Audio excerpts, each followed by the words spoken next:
সবাই যখন মৃত্যুটাকে ভীষণ ভয় পায়, আমি তখন হাসতে হাসতে আল্লাহর কাছে ভীষণ সন্তুষ্টি নিয়ে পৌঁছাতে চাই যে আমি একটা ন্যূনতম ওই জীবনটা লিড করতে পারলাম, যে আমি একটা ইনসাফের হাসি নিয়ে আমি আমার আল্লাহর কাছে পৌঁছাতে চাই। সুতরাং আগামী 50 বছর বাঁচলাম, কোনো ইম্প্যাক্ট তৈরি হলো না আমার দিয়ে, দেশের জন্য, রাষ্ট্রের জন্য, উম্মার জন্য, জাতির জন্য। কিন্তু আমি ধরেন 5 বছর বাঁচলাম, সেটার মধ্য দিয়ে যদি আগামী 50 বছরের ইম্প্যাক্ট তৈরি হয়, তাহলে অনেকদিন বেঁচে থাকায় কি সাফল্যের বলেন? শহীদ প্রেসিডেন্ট জিয়াউর রহমান কয়টা দিন বেঁচেছেন, কিন্তু ভাবেন আজকে পর্যন্ত উনি আমার অনুপ্রেরণা। হাঁটতে হাঁটতে আমার পা ফুলে যায়। আমি, আমার টিম সেদিনকে ব্যাগের মধ্যে জুতো নিয়ে তারপরে একটা শপিং মলে ঘুরছিলাম, মানে পা ফুলে গেছে, পা জুতোয় ঢুকাতে পারছিলাম না। তো জিয়াউর রহমানের একটা ওনার গল্প মনে পড়ছিল, যিনি মাইলকে মাইল যখন হাঁটতেন, ওনার সাথে স্টাফদের পা ফুলে যেত, কিন্তু ওনার তো আর্মি ট্রেনিং আছে। তখন তাকে বলতো যে স্যার আপনার তো আর্মি ট্রেনিং, আমরা তো আর পারি না। এই জন্য ওনাকে মানুষ রাখাল রাজা বলতো।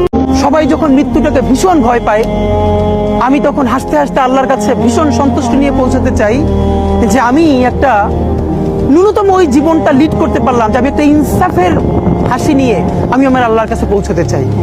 সুতরাং আগামী 50 বছর বাঁচলাম, কোনো ইম্প্যাক্ট তৈরি হলো না আমার দিয়ে, দেশের জন্য, রাষ্ট্রের জন্য, উম্মার জন্য, জাতির জন্য। কিন্তু আমি ধরেন 5 বছর বাঁচলাম, সেটার মধ্য দিয়ে যদি আগামী 50 বছরের ইম্প্যাক্ট তৈরি হয়, তাহলে অনেকদিন বেঁচে থাকায় কি সাফল্যের বলেন? শহীদ প্রেসিডেন্ট জিয়াউর রহমান কয়টা দিন বেঁচেছেন, কিন্তু ভাবেন আজকে পর্যন্ত উনি আমার অনুপ্রেরণা। হাঁটতে হাঁটতে আমার পা ফুলে যায়। আমি, আমার টিম সেদিনকে ব্যাগের মধ্যে জুতো নিয়ে তারপরে একটা শপিং মলে ঘুরছিলাম, মানে পা ফুলে গেছে, পা জুতোয় ঢুকাতে পারছিলাম না।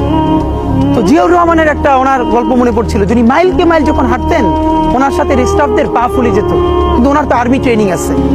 তখন তাকে বলতো যে স্যার আপনার তো আর্মি ট্রেনিং, আমরা তো আর পারি না। এই জন্য ওনাকে মানুষ রাখাল রাজা বলতো।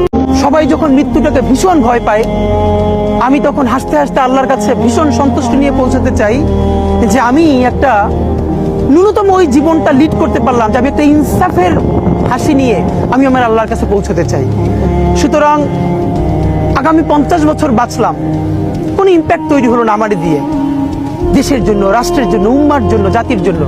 কিন্তু আমি ধরেন 5 বছর বাঁচলাম, সেটার মধ্য দিয়ে যদি আগামী 50 বছরের ইম্প্যাক্ট তৈরি হয়, তাহলে অনেকদিন বেঁচে থাকায় কি সাফল্যের বলেন?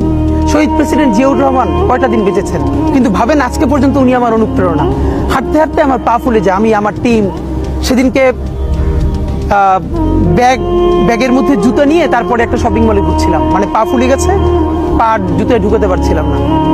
তো জিয়াউর রহমানের একটা ওনার গল্প মনে পড়ছিল, যিনি মাইলকে মাইল যখন হাঁটতেন, ওনার সাথে স্টাফদের পা ফুলে যেত, কিন্তু ওনার তো আর্মি ট্রেনিং